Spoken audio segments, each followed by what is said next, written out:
미리 말씀드리면 지루할 수 있음. 지루할 수 위바람. 마치 우리 소득세 처음 했었을 때 그거랑 똑같아요. 자, 보시면. 자, 일단 이자 소득하고 배당 소득인데요. 우리 이자 소득, 배당 소득에서 출제가 예전에 가장 많이 됐던 건 예전에요. 가장 많이 됐던 건 여기 이자 소득 금액과 여기 이자 소득 금액과 이자 소득의 총 수익 금액은 같아요. 그죠? 왜 같냐? 우리가 소득 금액은 필요 경비를 뺀 후의 숫자고 총 수익 금액은 필요 경비를 빼기 전이죠. 근데 여러분들 이미 배웠지만 우리 이자 소득은 필요 경비가 없어요. 그렇죠? 예금에 돈 들어가 있는데 필요 경비가 어디 있어요, 여러분들? 그죠? 요게 옛날 옛적에 잘 나왔던 문제. 최근에 안 내고 있지만 옛날 옛적에 잘 냈던 문제고요. 그 다음에 당연히 여러분들이 소득 동네에서는 다음 중 해당 소득이 아닌 것은 많이 냈어요. 그렇죠? 그래서 좀 잘 나오는 거 위주로 외워주세요. 뭐냐면, 자, 우리가 알고 있는 이자는 당연히 예금 적금의 이자죠. 이게 일반적인 이자고요. 자, 그런데 한번 요거를 출제한 적이 있어가지고, 뭐냐, 여러분들 저축성 보험 있죠? 우리가 저축성 보험, 보험회사가 일종의 금융기관이라고 했잖아요, 여러분들. 그죠? 그럼 우리가 저축성 보험은 이미 설명드렸지만 내가 내는 것보다 만기에 돌려받는 게 더 크다라고 했죠. 그죠? 그러면 이거는 이자 성격으로 봐요. 보험회사가 금융기관으로 보니까 금융기관한테 그 몇 년째 이자를 받는 걸로 봅니다. 아셨죠? 근데 어떻게 돼 있냐면 우리가 보험 유지 기간이 10년 미만, 이걸 단기저축성 보험이다라고 하거든요. 보험 유지 기간이 10년 이상이면 우리가 비과세 해줘요. 근데 그렇게까지 치사하게 안 내니까 그냥 단기저축성 보험의 보험 차익은 저축성 보험이 금융기관이니까 맞죠? 내는 것보다 돌려받는 게 크면 그 이자 성격이다라고 보는 거예요. 맞죠? 최근에 한번 내가지고 높아심에 색깔 안 넣었어요. 한 번 냈으니까. 자, 근데 나머지는 출제를 좀 했습니다. 여기 6번하고 5번하고 6번이요.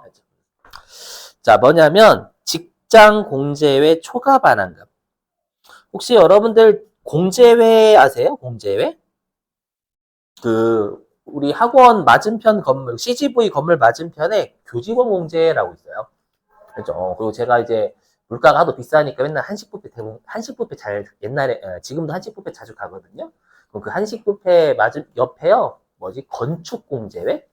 건축 공제라고 있어요. 그러니까 공제회는 뭐냐면 그 앞에 들어가는 업종을 대상으로 해가지고요. 그분들의 복지 있죠. 복지를 위해서 그분들이 그 단체에 속해 있을 때, 그러니까 교직원 공제면 내가 선생님인 거예요. 그렇죠? 그럼 매달 그 공제에다가 불입을 하는 거예요. 그렇죠? 불입을 하고 나중에 내가 뭐 잘리거나 아니면 정년 퇴임할 때 그때 내가 냈던 돈 당연히 초과해서 돌려주겠죠. 그래서 뭐 예를 들면 내가 교직원 공제회에다가 퇴사할 때까지 한 뭐 3천만 원 냈다라고 가정해 볼게요. 그랬죠. 3천만 원 냈는데 한 20년 뒤에 한 4,500만 원 돌려받았대요. 그죠? 그럼 1,500만 원 더 받았죠, 여러분들? 그죠? 근데 우리가 그 교직원 공제 규모가 되게 상당해요. 엄청나게 커요. 지금은 선생님들이 인기가 없지만 저 때만 해도 선생님 진짜 인기 많았거든요. 저도 교대 가려고 하다 떨어져가지고 그때 어머니랑 싸웠어. 그때 그 후보 1위도 떨어졌거든 그때. 그래서 진짜 막 어머니 얘기 말도 안 했어. 어머니가 승질 나가지고 아 진짜로요. 그렇죠. 그렇게 어머니가 저랑 말 끊는 거 처음 봤어요 진짜로. 그래서 네, 그때 또 당황을 했고 네, 어제 승질 나가지고 근데 인기 많았었거든요. 지금은 근데 뭐 딱히 그죠? 지금은 선생님도 권위가 너무 떨어졌잖아요. 뭐 애들이 막 그냥 앞에서 이렇게 하던데 우리 때 주판 알려줘 이렇게 좀 아무튼 꼰대인가? 아무튼 그 논외로 하고 했죠. 그러면 그 규모가 상당하다라는 건 뭐냐면 거의 그 공제회 규모가요 재산 규모 거의 은행급이에요. 조 단위로 놀아요. 조 단위로. 알죠? 군인 공제나 이런데 알죠? 조 단위로 놀기 때문에 그냥 그 금융기관으로부터 받는 이자 성격이 똑같다라는 거예요. 20년 동안의 이자. 이해되시겠어요? 그래서 직장 공제회의 초과로 내가 3천만 원 냈는데 3천만 원보다 1,500만 원 더 받았죠? 맞죠? 그래서 이때는 우리가 그래 금융소득이지 그거 금융기관만큼 재산이 있잖니. 그죠? 우리 보는 거예요. 자, 근데 주의하실 사항이 뭐냐면 이 직장공제의 초과 반환금이 무조건 분리과세예요. 무조건 분리과세다라는 뜻이 뭐예요? 신고 안 한다라는 뜻이에요. 알죠? 듣고 버리세요. 듣고 버리세요? 듣고 버리지 마시고. 왜 이 대표적인 우리가 무조건 분리과세를 해주는 게요. 그 당초에 세금을 부과하지 않다가 세금을 부과해서 미안하니까 신고는 안 하게 해줄게 라고 하는 애가 두 개가 있어요. 그죠? 그게 뭐냐면 지금 하는 직장공제 초과반환금 하고요. 나중에 기타 소득에서 서화골동품, 미술품이나 골동품 있잖아요. 그거를 팔면은 옛날에는 과세 안 했거든요. 과세 안 했다가 갑자기 과세를 하기 시작을 하니까 신고는 안 하게 해줄게. 닥쳐. 이렇게. 그래서 무조건 물리과세예요. 이유는 모르셔도 돼, 암기. 자, 그 다음에 이 동그라미 6번 비영업 대금의 이익은 많이 중요해요. 자, 비영업 대금의 이익은 뭐냐? 자, 제가 여러분들한테 돈 빌려줬어요. 돈 빌려주면 이자 받죠. 그럼 제가 돈 빌려주고 이자 받는 건 주된 영업 활동이 아니에요. 아니죠? 그럼 그건 리얼 이자 성격인 거예요. 근데 만약에 은행이 돈 빌려주고 이자 받으면 그건 사업으로 가요. 사업소득이 걔네들의. 맞죠? 그래서 비영업 대금의 이익은 이 말이에요. 내가 돈을 빌려주는 게 비영업, 주된 영업 활동이 아니에요.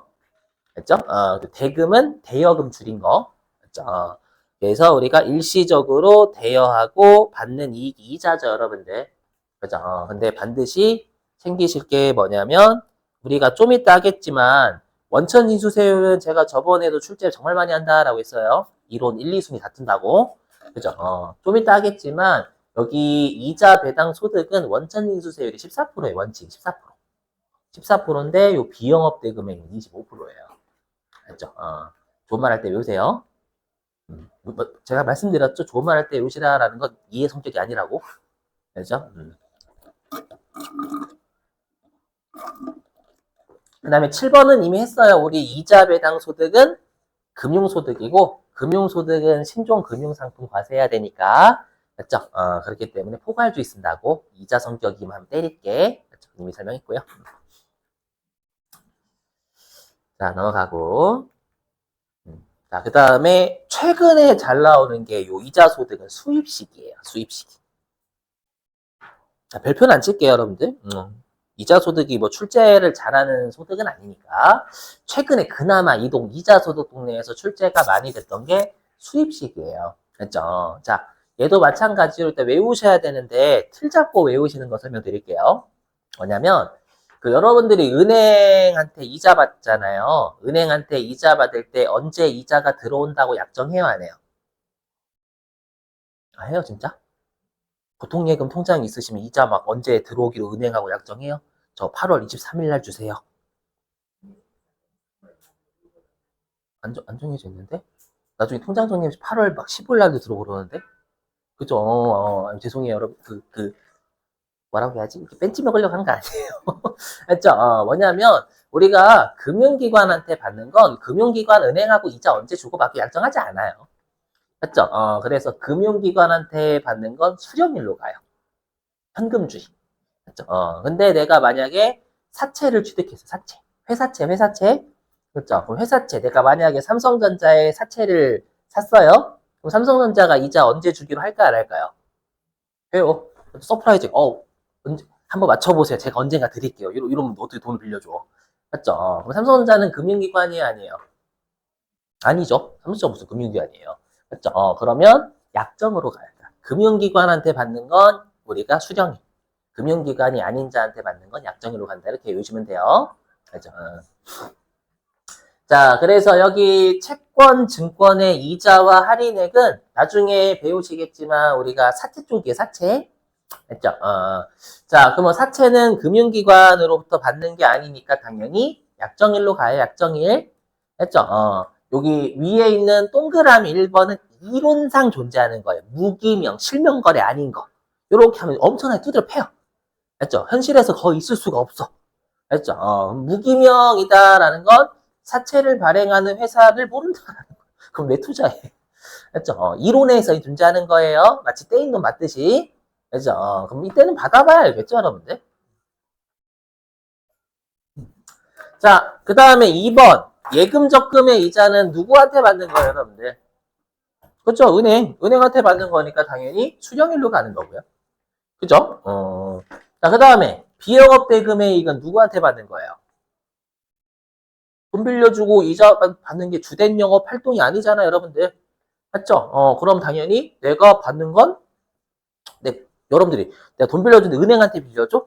은행한테. 은행아, 내가 돈 좀 빌려줄까? 나 돈 많은데? 은행이 나 10조 있는데 너 얼마 있니?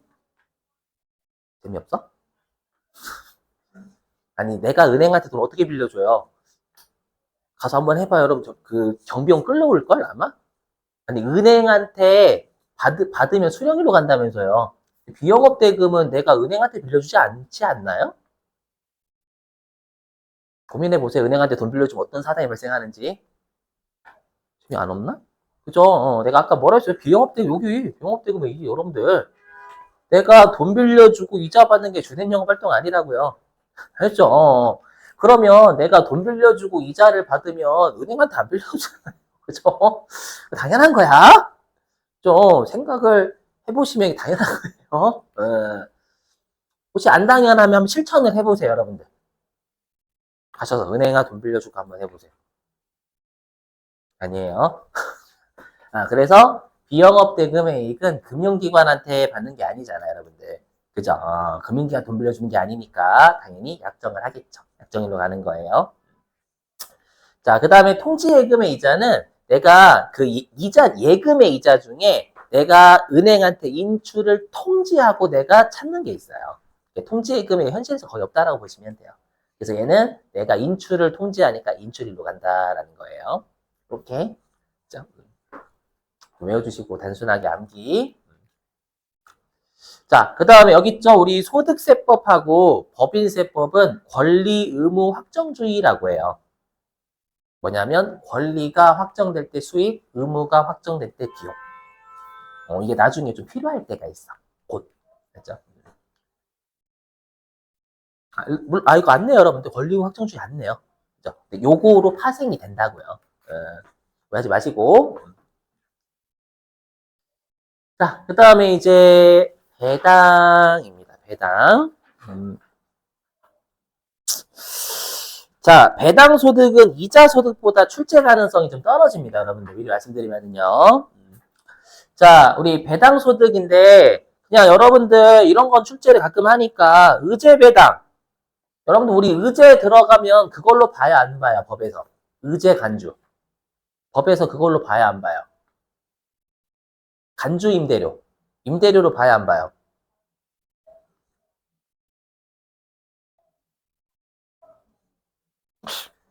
사이가 자꾸 멀어져요, 우리. 법에서 간주한다는 뜻이 뭐예요? 그건 아니지만 그걸로 보겠다라는 거예요. 그럼 이건 뭐예요? 배당은 아니지만 배당으로 보잖아요. 그럼 배당이 맞아요, 아니에요? 맞아요. 이렇게 생각하시면 돼요, 여러분. 이거를 보세요. 이거 무슨 말인지 모르겠잖아. 헷갈려요. 그렇죠? 근데 시험에 그냥 의제 배당이 돼요. 그렇죠? 무죄 배당이면 배당으로 본다는 얘기네. 그럼 배당 소득 이렇게 생각하시면 돼요, 우리 시험. 그렇죠? 자, 그 다음에 인정배당은 우리 저번에 한번 했어요. 우리 회사가 부당한 손실을 보고 부당한 이득을 대표이사가 취하면 대표이사한테 소득세를 물리기 위해서 우리가 상여라고 처분한다라고 했죠. 법인세에서. 맞죠? 근데 부당한 이득을 주주가 취하면 그때는 주주한테 배당 소득세 때려주세요라고 해서 법인세법에서 배당이라고 처리를 해요. 그죠? 그럼 마치 배당 소득을 부당하게 받아간 것처럼 보겠다라는 거예요. 그죠? 그래서 우리가 법인세법에 따라서 그렇게 처분됐다라고 하면 법인세법에 따라서 그렇게 처분되면 그렇게 소득세 낸다고 생각해 주세요. 알죠? 상여로 소득 처분되면 근로소득세 내는 거고 배당으로 처분되면 배당소득세 낸다. 이렇게 그렇죠? 네. 이거는 세무 1급 때 자세하게 배우시니까 제가 여기까지밖에 못해요, 여러분들. 더 하면 또 멀어져. 더 멀어져.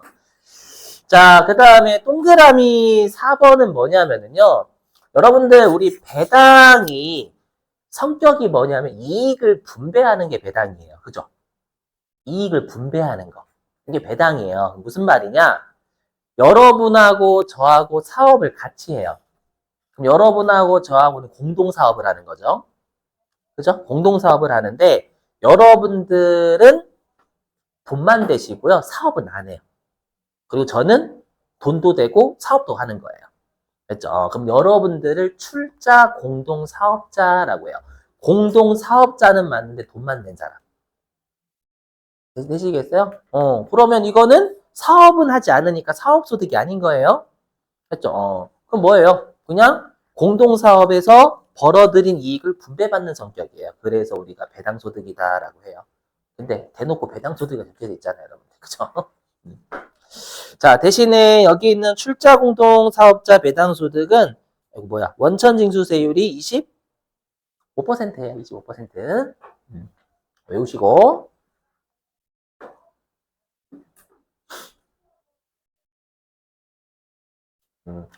자, 그 다음에 동그라미 5번.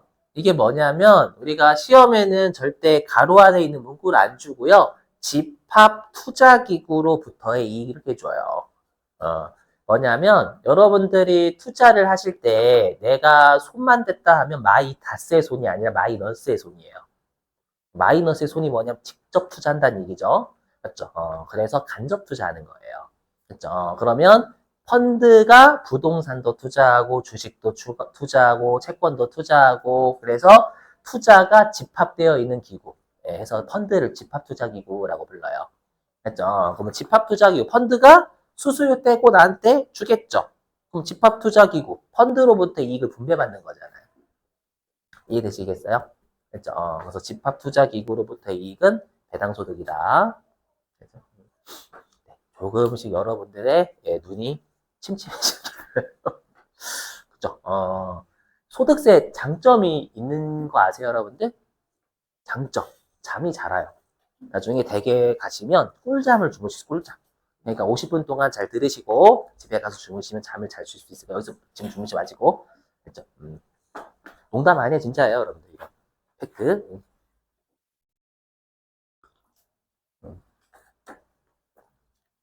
자, 그 다음에 이제 요 무시하시고. 자, 그러면 배당소득의 수입식인데요. 아까 그랬죠. 권리가 확정될 때 수익이라고. 그럼 내가 배당받을 권리는 언제 확정되냐면 주총일이에요, 받은 날이에요. 주총일. 맞죠? 그래서 주총일을 잉여금 처분결의일이라고 해요. 그렇죠? 이게 원칙. 자, 무기명 배당은 이론상 존재하는 배당이에요. 그렇죠? 배당 주는 회사의 이름을 몰라요. 받아봐야 알죠. 이런 회사 없어요. 그렇죠? 됐고요.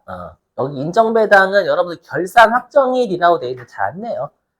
결산일이 아니에요. 결산을 확정 짓는 한 다음 연도다. 내년도.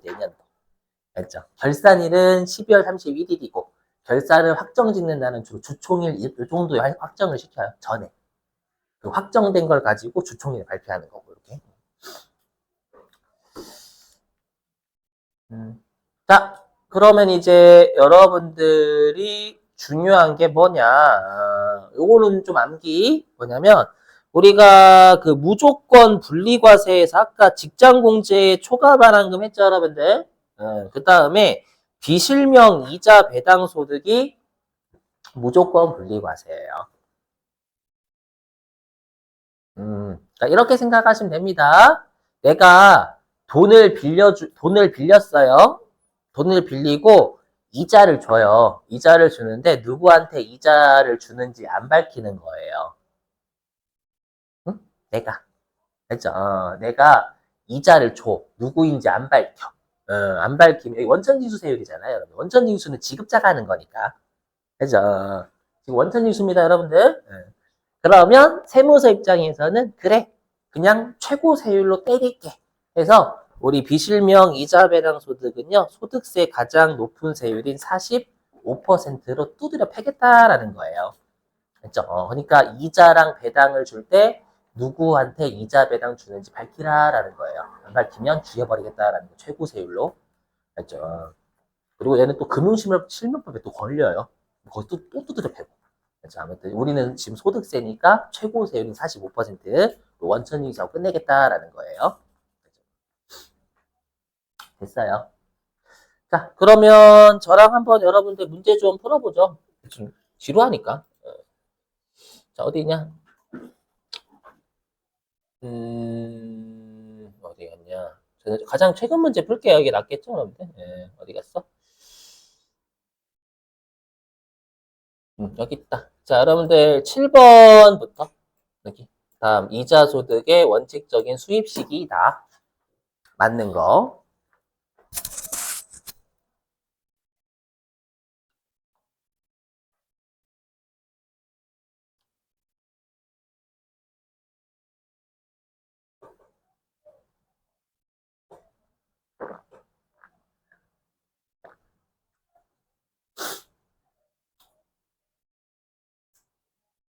미치고 환장하겠다, 그냥. 아까 그걸로 푸시면 돼요, 여러분들. 아까. 금융기관이면 수령, 그거. 몇 번일까요? 3번이에요, 3번. 왜요? 보통예금, 정기적금, 다 금융기관한테 받는 거잖아요. 그럼 수령일로 가야 돼요. 근데 보통예금은 지급받기로 한다니까 약정이라는 얘기잖아요. 안 되지. 그죠? 통지예금이자 아까 우리가 인출일. 그죠? 그다음 비영업대금에는 요건 금융업이 아니니까 약정일로 가야죠. 받은 날이니까 수령이라는 뜻이잖아요. 이렇게 보시면 되는 거예요. 그죠? 자, 그 다음에 9번. 이래야 좀 덜 지루해요. 그래서 소득세 할 때 선생님들이 소득세 이론한다라고 하면 기도를 해 같이 무사하시라고 무사하시라고 다 주무시니까 대부분 자, 아멘 하면서 자, 뽑아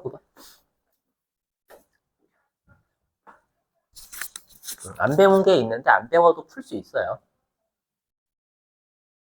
자, 3번이에요 3번 맞죠?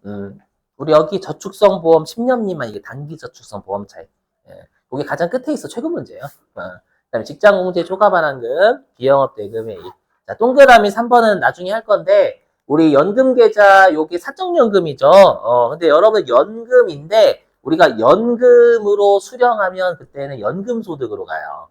근데 만약에 연금 외수령이면 일시불로 찾는다라는 뜻이에요. 일시불. 연금 외수령. 외. 그렇죠? 그러면 우리가 일시적인 소득이니까 어떤 소득으로 할까요? 그죠? 기타 소득으로 할 때 예외적으로. 나중에 할 거예요. 이 정도. 자, 됐어요. 아이고.